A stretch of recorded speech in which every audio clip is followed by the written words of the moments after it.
নমস্কার। সোনার নেউল নামে একটি গল্প শোনাব। এই গল্পটি মহাভারতের অশ্বমেধ পর্বে আছে। কর্মে স্বার্থত্যাগের ভাবটি বোঝাবার জন্য স্বামীজি তার কর্মযোগ গ্রন্থে এই গল্পটি বলেছেন। কুরুক্ষেত্র যুদ্ধের পর রাজা যুধিষ্ঠির অশ্বমেধ যজ্ঞ করলেন।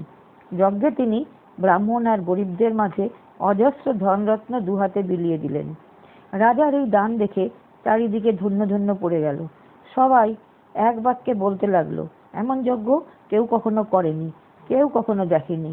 যজ্ঞ শেষ হয়ে এসেছে, এমন সময় কোত্থেকে একটা ছোট্ট নেউল এসে যজ্ঞের মাটিতে গড়াগড়ি দিতে লাগলে। তার শরীরের আধখানা সোনার। অদ্ভুত নেউলকে এইভাবে এসে যজ্ঞের মাটিতে গড়াগড়ি দিতে দেখে সবাই অবাক হয়ে গেল। সকলকে আরো অবাক করে দিয়ে নেউল ঠিক মানুষের মতো কথা বলতে লাগলো। যজ্ঞসভার ছোট বড় সকলে তখন নেউলের কাণ্ড দেখতে ভিড় করে দাঁড়িয়েছে। নেউল বললে, তোমরা মিছে কথা বলছো। যুধিষ্ঠির, এই যজ্ঞই নয়। এই যদি ঠিক যজ্ঞ হতো তাহলে আমার বাকি আধখানা শরীরও সোনার হয়ে যেত। উপস্থিত লোকেদের মধ্যে থেকে একজন জিজ্ঞেস করলো, তুমি এইসব কি কথা বলছো নেউল? তুমি কি জানো আমাদের রাজা এই যজ্ঞে কত ধনরত্ন দান করেছেন, অথচ তুমি তার নিন্দা করছো? তুমি কি জানো এই যজ্ঞের প্রত্যেকটি কাজ শাস্ত্রের ও মহাপুরুষদের উপদেশ মতো করা হয়েছে, কোথাও কিছুমাত্র ত্রুটি হয়নি? মানুষের মতোই নেউল হেসে উঠল, বললে, অত কথা আমার জানবার দরকার নেই, তবুও আমি বলছি এই যজ্ঞই নয়। তোমার কথার প্রমাণ কি? প্রমাণ আমার শরীর, প্রমাণ আমি নিজে। সবাই আশ্চর্য হয়ে নেউলের কথা শুনতে লাগলেন। নেউল বললে, এটি যজ্ঞ আমি দেখেছিলুম, সেই কথাই আজ তোমাদের কাছে বলছি। কুরুক্ষেত্রে এক ধার্মিক ব্রাহ্মণ থাকতেন। তিনি কিছুই উপার্জন করতে পারতেন না, ভিক্ষে করেই তার দিন চলত। স্ত্রী, একটি ছেলে ও বউ নিয়ে ব্রাহ্মণের পরিবার। ব্রাহ্মণ ভিক্ষে করে আনতেন, তারপর অতিথি অভ্যাগতদের সেবা করে যা পড়ে থাকতো চারজনে তাই ভাগ করে খেতেন। এইভাবেই তাদের দিন বেশ কেটে যেতে লাগলো। কিছুকাল পর সে দেশে ভয়ানক দুর্ভিক্ষ হলো। ব্রাহ্মণ রোজই ভিক্ষায় বেরিয়ে যান, কিন্তু রোজই শুধু হাতে ফিরে আসেন। ব্রাহ্মণের বাড়িতে উপোস আরম্ভ হয়ে গেল। কয়েকদিন উপোসের পর একদিন ব্রাহ্মণ একখানি জব পেলেন।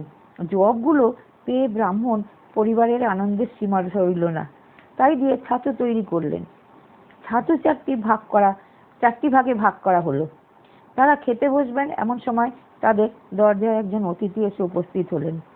অতিথি খিদে অত্যন্ত কাতর। ব্রাহ্মণ তাকে পরম আদরে ভেতরে নিয়ে এলেন।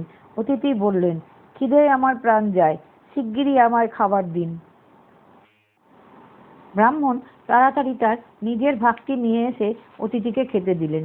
অতিথির এত খিদে পেয়েছিল যে অল্প সময়ের মধ্যেই তিনি সবটুকু ছাতু শেষ করে ফেললেন। খেয়ে দিয়ে অতিথি বললেন, এই খাবারে আমার কিছুই হয়নি, আরো দিন। ব্রাহ্মণ ভাবিত হয়ে পড়ল, আর কি দিয়ে তিনি অতিথিকে তৃপ্ত করবেন। ব্রাহ্মণের অবস্থা দেখে তার পরিবার সবই বুঝতে পারলেন। তিনি ব্রাহ্মণকে ডেকে বললেন, কেন তুমি অত ভাবছো? আমার ভাগটা অতিথিকে দাও। অতিথি যে দেবতা, তার সেবা সকলের আগে। ব্রাহ্মণ বললেন, উপোস করে তোমার শরীরে কখানা হাড় আছে, আর কিছুই নেই গিন্নি। তোমার ভাগটা আজ আমি কি করে দেই বলো? গিন্নি জোর করে বললেন, না গো না, অতিথি বসে আছেন, যাও শিগগিরই তুমি আমার ভাগটাও নিয়ে তাকে দাও। তোমার ধর্ম যে এক, তোমার কর্তব্যের ত্রুটি হলে সেই ত্রুটি যে আমারও হবে। তোমার কোনো কথা আমি শুনবো না। যাও, আমার ভাগ দিয়ে অতিথির সেবা করো। আর কোনো উপায় না দেখে ব্রাহ্মণ শেষকালে তাই করলেন। কিন্তু অতিথি সেই ভাগটুকু অল্প সময়ের মধ্যে শেষ করে বললেন, আর কি আছে, আমায় দিন, খিদে আমি মরে গেলাম। ব্রাহ্মণ মহা ফাঁপড়ে পড়লেন।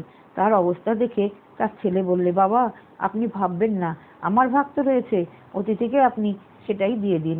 ব্রাহ্মণের মুখ দিয়ে যেন কথা বেরোচ্ছিল না। তিনি বললেন, বাবা, তুই ছেলে মানুষ, উপোস কি তোর শরীরে সহ্য হয়? আমরা বুড়ো হয়েছি, আমাদের বুড়ো শরীরে উপোস ততটুকু কষ্টের নয়। কদিন যে তোর খাওয়া হয়নি বাবা, কি করে তোর মুখের গ্রাস আমি অন্যের হাতে তুলে দেই?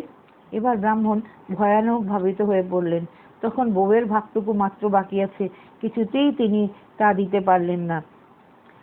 অথচ অতিথি তখনও তৃপ্ত হয়নি। কি করবেন ভেবে না পেয়ে তিনি দুঃখিত অন্তরে দাঁড়িয়ে রইলেন। শ্বশুরের এই অবস্থা দেখে বউ তার ভাগটুকু হাতে নিয়ে এলেন। আপনি এত ভাবছেন কেন বাবা? এখনো তো আমার ভাগ রয়েছে, তাই নিয়ে আপনি অতিথিকে দিন। অতিথি আমাদের সকলের কাছে নারায়ণ। বউয়ের কথায় ব্রাহ্মণ আর নিজেকে সামলাতে পারলেন না। তিনি কেঁদে ফেললেন। বললেন, মা, আমাদের বুড়ো হারে যা সইছে তোমার কচি শরীরে তা সইবে কেন? তোমার মুখের দিকে আমি যে চাইতে পারি না। না খেয়ে না খেয়ে তোমার শরীরখানা কি হয়ে গেছে। শ্বশুরকে সান্ত্বনা দিয়ে বউ বললেন, আপনি দুঃখ করবেন না বাবা, আপনি যে আমাদের গুরু ও গুরু দেবতার দেবতা। আপনার সামান্য মাত্র সেবা করতে পেলেও আমি যে কত আনন্দ পাই আপনি তা জানেন বাবা। অতিথি নারায়ণ বসে আছেন, আপনি আর দেরি করবেন না, এই ছাতুগুলো নিয়ে অতিথির সেবা করুন। একরকম জোর করি বউ তার শ্বশুরের হাতে ছাতুগুলো তুলে দিয়ে দিল। ব্রাহ্মণের হাত তখনও কাঁপছিল। সকলের ভাগ তিনি অতিথিকে দিয়েছেন। শেষকালে এই কচি মেয়েটির মুখের গ্রাস কেড়ে নিয়ে অতিথির সেবা করতে তার হাত সরছিল না। অতিথির সেবা তো করতেই হবে। তিনি বউয়ের ভাগটি অতিথিকে দিলেন। অতিথির রাক্ষসে খিদে তখন শান্ত হলো। অত্যন্ত খুশি হয়ে ব্রাহ্মণকে আশীর্বাদ করতে করতে তিনি চলে গেলেন। মানুষের সারা জীবন পরীক্ষা। ভগবান নানানভাবে মানুষকে পরীক্ষা করেন। অতিথি রূপে ভগবান গরিব ব্রাহ্মণকে পরীক্ষা করলেন। এইরকম কঠোর পরীক্ষা পার হওয়া যে সে লোকের কাজ নয়। ব্রাহ্মণ পরিবারের উপোসের জীবনে একেবারে শেষ সীমানায় এসে পৌঁছে গিয়েছিল। আর তারা বাঁচতে পারবে না। সেদিন রাত্রে 4 জনই মারা গেল। নেউল বলতে লাগলো, আমি সেই ব্রাহ্মণের বাড়িতেই থাকতুম, আগাগোড়া সমস্ত ঘটনাই আমি দেখেছি। যেখানটায় বসে অতিথি খেয়েছিলেন সেখানকার মাটিতে সামান্য কিছু ছাতু পড়েছিল। আমার মনে তখন কি ভাব হলো, আমি গিয়ে সেই মাটিতে সেই ছাতুর উপর গড়াগড়ি দিতে লাগলুম। তাতেই আমার শরীরের 8খানা সোনা হয়ে গেল। বাকি 8খানা সোনা করবার জন্য আমি সারা পৃথিবী ঘুরে বেড়াচ্ছি। ছোট বড় যেখানে যে যজ্ঞ হচ্ছে সেখানে গিয়েই আমি গড়াগড়ি দিচ্ছি, কিন্তু আমার কিছুই হচ্ছে না। এখানে এসেও আমি গড়াগড়ি দিলাম, কই আমার শরীরের তো কোনো বদল হলো না। এই জন্যই আমি বলেছিলুম এই যজ্ঞ যজ্ঞই নয়, ভিখারি ব্রাহ্মণ